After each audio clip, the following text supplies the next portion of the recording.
Hello बेटा, कैसे हैं आप? आई होप आप सभी ठीक होंगे बच्चे। आज हम अपनी क्लास 9 के सैम्पल पेपर जो हमारा 2022-23 का डीओई का डायरेक्टरेट ऑफ एजुकेशन का जो सैम्पल पेपर प्रैक्टिस पेपर आया है मिड टर्म का, वो हम डिस्कस करने वाले हैं। टर्म 1 के लिए है ये बेटा आपके। तो वन बाय वन हम लोग इस जो क्वेश्चन हैं उनको सॉल्व करेंगे कि किस प्रकार के क्वेश्चन जो हमारे आने वाले एग्जाम से मिड टर्म के उन्हें पूछे जाएंगे। अगर अभी तक आपने मेरे चैनल को सब्सक्राइब नहीं किया बेटा, तो आप नीचे दिए हुए लिंक पर क्लिक करके मेरे चैनल को सब्सक्राइब कर सकते हैं। मेरे चैनल का नाम है बच्चे beyond imagine point. I hope आप लोग मेरे चैनल को सब्सक्राइब करेंगे बेटा, मेरे वीडियोज़ को लाइक करेंगे।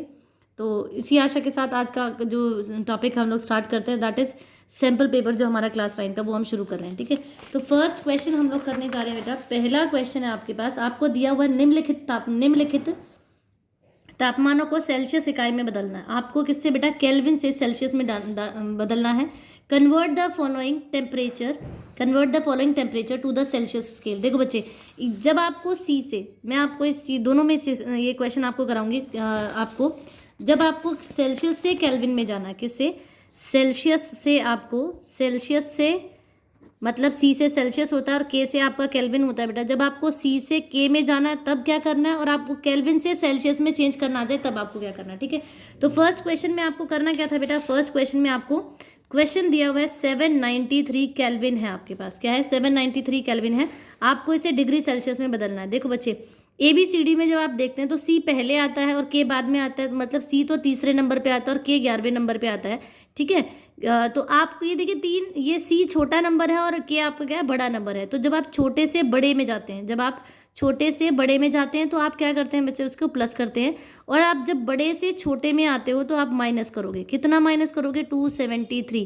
क्यों माइनस करोगे 273 बेटा? क्योंकि 0 डिग्री सेल्सियस में हमारे पास 273 केल्विन होते हैं। तो जब आप सी से के में जाएंगे, जब आप डिग्री सेल्सियस से केल्विन में जाएंगे तो आप प्लस करेंगे। जब आप केल्विन से किस में जाएंगे? सेल्सियस में जाएंगे तो आप माइनस करेंगे। क्या करेंगे बेटा? माइनस करेंगे उसको। ठीक है, तो हमारे पास क्वेश्चन है, हमें किस में जाना है? केल्विन से किस में जाना है बेटा? सेल्सियस में जाना था। केल्विन से सेल्सियस बड़े से छोटे में आना है, तो हम क्या करेंगे? माइनस करेंगे। मतलब जो 793 है उसमें से आप 273 माइनस करेंगे तो आपके पास कितना आंसर आएगा बेटा? 520 सेल्सियस। क्या आ रहा है? 520 सेल्सियस। आप मतलब 520 सेल्सियस यहाँ पे आपके पास आंसर हो जाएगा। ठीक है, ये तो था इसका फर्स्ट पार्ट। सेकंड पार्ट में आपको दिया 870 केल्विन, 870 केल्विन दिया हुआ है। जब आप इसको चेंज करेंगे तो बेटा सेम बात, 870 में से आप 273 माइनस करेंगे। और जब आप माइनस करेंगे तो इसको आपके पास मिलेगा बेटा, दिस इज 7, 9 और 5, ये आपके पास आएगा बेटा 597 डिग्री सेल्सियस। क्या आएगा? Degree Celsius. तो जब आप के से सी में आ रहे हैं तो आपने क्या किया? उसको माइनस किया। अब मैं आपको इसी का दूसरा जो क्वेश्चन है वो करके दिखाऊंगी। जैसे आपके पास 50 डिग्री क्या दिया हुआ है? सेल्सियस दिया हुआ है आपको। 50 डिग्री पहला क्वेश्चन है, 50 डिग्री सेल्सियस, और दूसरा क्वेश्चन है यहाँ पर हम ले लेते हैं 93 डिग्री सेल्सियस है। ठीक है, अब मैं कह रही हूँ आपको सेल्सियस से किस में जाना है? सेल्सियस से आपको जाना है केल्विन में। किस में जाना है बच्चे? सेल्सियस से आपको सेल्सियस से आपको केल्विन में, सी से आपको के में जाना है। ठीक है, केल्विन में बदलना है। तो सिंपली हमें क्या करना है? जो 273 हम यहाँ माइनस कर रहे थे, अब हम 273 इस 50 में प्लस कर देंगे। और जब आप ये प्लस करोगे तो आपके पास आएगा बेटा ये 323 केल्विन। कितना आ रहा है? 323 केल्विन आ रहा है। सेम यहाँ पे आपके पास डिग्री सेल्सियस है, तो सेल्सियस से सी से जब आप के में जाएंगे तो प्लस करेंगे। तो सेम चीज़ हम यहाँ करेंगे, जो 273 है उसमें 93 को हम प्लस कर देंगे। ठीक है, जब आप प्लस करोगे तो आपके पास आएगा बेटा ये 16, ये 366 केल्विन। कितना आ रहा है? 366 केल्विन आ रहा है। ठीक है, तो इस तरीके से अगर आपको सी से, देखो बच्चे, के से सी में जाना है, केल्विन दिया हुआ है, सेल्सियस में जाना है आपको तो आप माइनस करेंगे। आपके पास सेल्सियस दिया, आपको केल्विन में जाना है तो आप क्या करेंगे बेटा? प्लस करेंगे। ठीक है, तो इस तरह से आप इन क्वेश्चन को सॉल्व करेंगे। अब क्वेश्चन नंबर 2 पे आते हैं। हमारे पास इसी का और करके हमें पार्ट दिया हुआ है। अब एक गोताखोर स्विमिंग पूल में पानी को काटने में सक्षम है। कौन सा पदार्थ का गुण? क्या पूछा है? कौन सा पदार्थ का गुण यह परीक्षण दर्शाता है? मतलब a driver is able to cut through water in a swimming pool में वो पानी को काटते हुए जा रहा है। Which property of matter does this observation? ये प्रॉपर्टी कौन सी है बेटा? तो ये प्रॉपर्टी है हमारी पदार्थ के कणों के बीच क्या होता है? जो पदार्थ होते हैं, जितने भी हमारे पदार्थ होते हैं, हमारे पास 3 तरह के पदार्थ होते हैं। देखो बेटा, पदार्थ 3 तरह के हमारे पास हैं। ठोस, जिसको हम सॉलिड कहते हैं। ठीक है, दूसरा आपके पास है ठोस द्रव्य, द्रव्य जिसको आप लिक्विड कहते हैं, ठीक है। और तीसरा आपके पास है गैस, जिसको हम, ठीक है, गैस को गैस ही बोलते हैं। ठोस के कणों के मध्य क्या होता है, बिल्कुल भी गैप नहीं होता, उनके बीच में बिल्कुल भी क्या नहीं होता, जगह नहीं होती, रिक्त स्थान नहीं होता, इसीलिए जो वस्तुएं हैं वो मूव नहीं करती। द्रव्य के कणों के बीच थोड़ा सा अंतर होता है, जबकि गैस के कणों के मध्य ज़्यादा रिक्त स्थान होता है, ठीक है। तो यहाँ पर क्वेश्चन पूछा था कि वो पानी को काटते हुए आगे जा रहा है, तो वो क्या प्रॉपर्टी है, तो ये मैटर की, ये क्या प्रॉपर्टी है बेटा आपकी, ये मैटर की प्रॉपर्टी है, जिसमें आपको पार्टिकल्स ऑफ मैटर क्या लिखना है, पार्टिकल्स ऑफ मैटर क्या लिखना है, particles of matter having space between them, क्या लिखना है, हैविंग स्पेस बिटवीन देम। मतलब अगर मैं इसको हिंदी में लिखूं तो पदार्थ के कणों के बीच क्या है, पदार्थ के कणों के बीच, किसके बीच, कणों के बीच रिक्त स्थान होता है, क्या होता है, रिक्त स्थान होता है। तो इसका आंसर हो जाएगा कि कणों के बीच क्या होता है, रिक्त स्थान होता है, ठीक है। तो ये हमारे ये नेक्स्ट क्वेश्चन का आंसर था। अब सेकंड क्वेश्चन की तरफ आते हैं बेटा। सेकंड क्वेश्चन दिया, निम्नलिखित पदार्थों को उनके कणों के बीच बढ़ते हुए आकर्षण बल के अनुसार व्यवस्थित करना है। फोर्स ऑफ अट्रैक्शन के अकॉर्डिंग क्या करना है आपको, फोर्स ऑफ अट्रैक्शन में बढ़ते हुए क्रम में लिखना है। देखो बेटा, जब आप बढ़ते हुए क्रम में लिखते हैं तो पहले सबसे कम आएगा, फिर उससे ज़्यादा, तो आपको क्या करना है, पहले सबसे कम। देखो जो हमारे 3 प्रकार के क्या थे, हमारे 3 प्रकार के पदार्थ थे, ठोस, द्रव्य और गैस, सॉलिड, लिक्विड और गैस होते हैं। तो इनके कणों के बीच में फोर्स ऑफ अट्रैक्शन ठोस में सबसे ज़्यादा होता है, द्रव्य में उससे कम, और गैस में सबसे ज़्यादा क्या होता है, फोर्स ऑफ अट्रैक्शन सबसे ज़्यादा ठोस में होता है, उससे कम किस में होता है, द्रव्य में, और सबसे कम किस में होता है, गैस में होता है।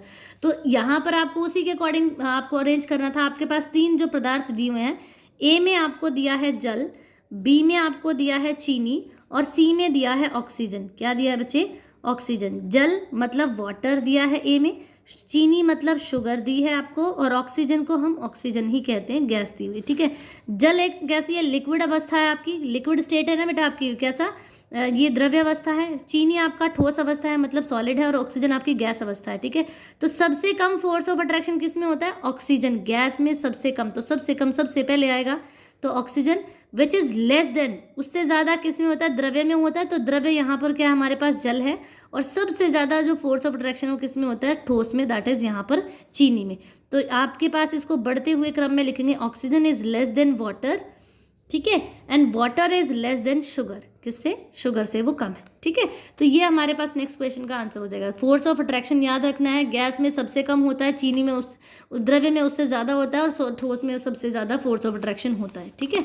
चलिए अब नेक्स्ट क्वेश्चन की तरफ आते हैं बेटा। क्वेश्चन नंबर 3 है आपके पास, दैट इज क्वेश्चन नंबर 3 की मैं बात करूँ तो मिश्र धातु क्या होती हैं। क्वेश्चन नंबर 3 आपके पास है बेटा, मिश्र धातु क्या होती हैं, और आपको उनके एग्जाम्पल देने हैं। What are alloys and give one example, आपको एक एग्जाम्पल भी देना है। तो मिक्सचर ऑफ मेटल्स और metal and a non metal when two, और देखो बेटा इसको हम कहते हैं अलॉयज को हम लिखेंगे 2 और मोर मेटल्स, 2 और more than 2 metals, 2 or more than 2 metals combine together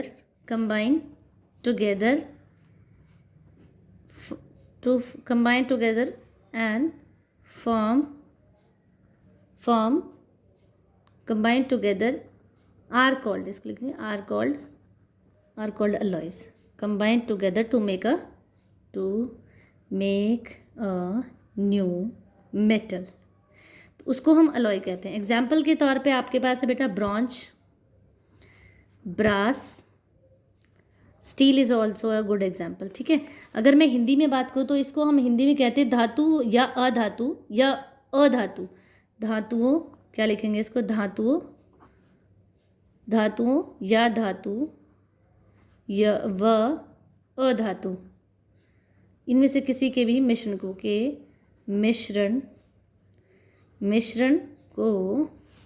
मिश्रित,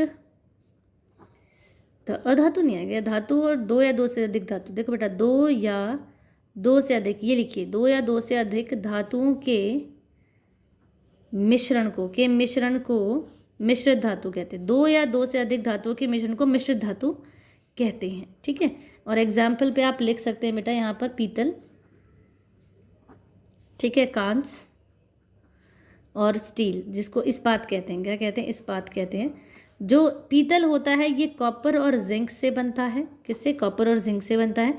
जो ब्रॉन्ज होता है बेटा, कांस जो होता है वो कॉपर प्लस टिन से बनता है। SN आपका टिन है, ठीक है। और ये आयरन और कॉपर से, कार्बन से बनता है, ठीक है। तो ये इनसे मिलकर बनता है। ये आपके नेक्स्ट क्वेश्चन का आंसर था। अब नेक्स्ट जो क्वेश्चन नंबर 4 है आपके पास, वो आपको दिया बेटा what is concentration of solution. क्या दिया है? What is concentration of solution दिया है, ठीक है। तो कॉन्सेंट्रेशन ऑफ सोल्यूशन मतलब विलयन की सांद्रता। तो विलयन की सांद्रता क्या होती है बेटा? विलयन की सांद्रता आपको बतानी है। विलयन की सांद्रता, विलयन की सांद्रता बतानी है। तो सांद्रता क्या होती है? कॉन्सेंट्रेशन ऑफ सोल्यूशन क्या होता है बच्चे? सांद्रता का मतलब होता है किसी उसमें सोल्यूशन में विलय की मात्रा। क्या होता है? किसी विलयन में विलय की मात्रा, किसी विलयन में विलय की मात्रा को हम क्या कहते हैं? विलयन की सांद्रता कहते हैं। मतलब द कॉन्सेंट्रेशन, हम इसको कहेंगे amount of substance, amount of solute in the solution, वो उसकी कॉन्सेंट्रेशन होती है। मतलब वो क्या है? ये कॉन्सेंट्रेशन ऑफ सोल्यूशन, ठीक है। तो उसको हम कहते हैं, ठीक है। तो किसी विलयन में विलय की जो मात्रा होती है उसको हम क्या कहते हैं बच्चे? विलयन की सांद्रता कहते हैं, ठीक है। क्या कहते हैं? विलयन की सांद्रता कहते हैं। चलिए अब नेक्स्ट क्वेश्चन है बेटा, नेम 2 ऑर्गेनल्स। देखो बेटा यहाँ जीव लिखा, जीव नहीं आएगा, ऑर्गेनल्स ही आएगा। ऑर्गेनल्स को हम कहते हैं कोशिकांग। Name 2 organelles we have to study that contain their own genetic material. जिनके पास अपना खुद का जेनेटिक आनुवंशिक पदार्थ होता है, तो वो हमारे पास होता है बेटा क्लोरोप्लास्ट। क्या होता है? ये मैं यहाँ लिख देती हूँ, यहीं पर अटेम्प्ट कर देते हैं। हमारे पास पहला होता है बेटा क्लोरोप्लास्ट। क्या होता है? क्लोरोप्लास्ट। और दूसरा अगर हम बात करें तो वो होता है आपके पास माइटोकॉन्ड्रिया।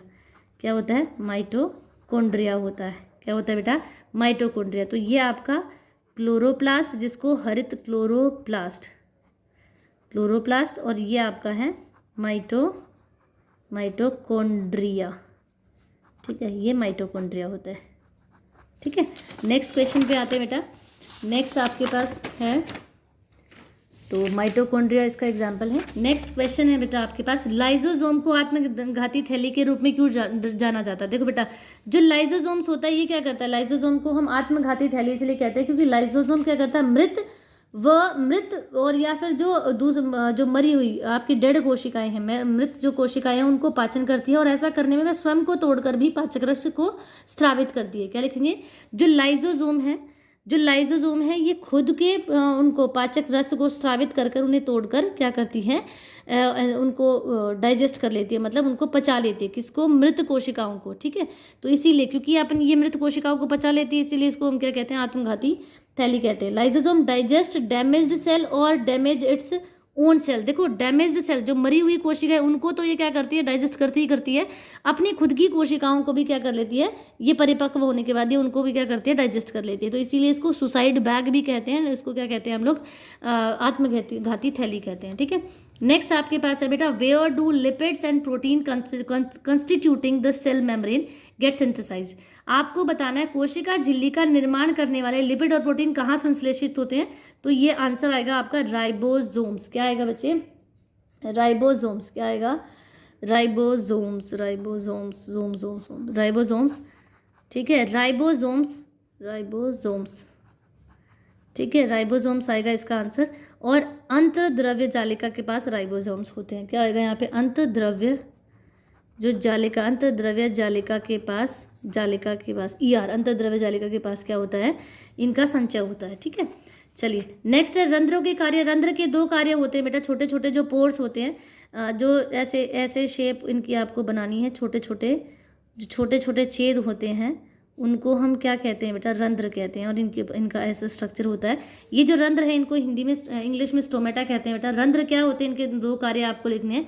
तो रंध्र के 2 मुख्य कार्य होते हैं बेटा। पहला कार्य होता है गैसों का आदान प्रदान कराना। गैसों का आदान प्रदान करवाना, मतलब एक्सचेंज ऑफ गैसेस। क्या कराता है ये? एक्सचेंज ऑफ गैसेस कराता है। नेक्स्ट है, एक तो गैसों का, दूसरा है वाष्पोत्सर्जन। वाष्पोत्सर्जन की प्रक्रिया को करवाना, वाष्पोत्सर्जन की प्रक्रिया को करवाना, ठीक है। अगर मैं इंग्लिश में कहूँ तो इसको हम कहते हैं ट्रांसपीरेशन। क्या है? Process of transpiration, process of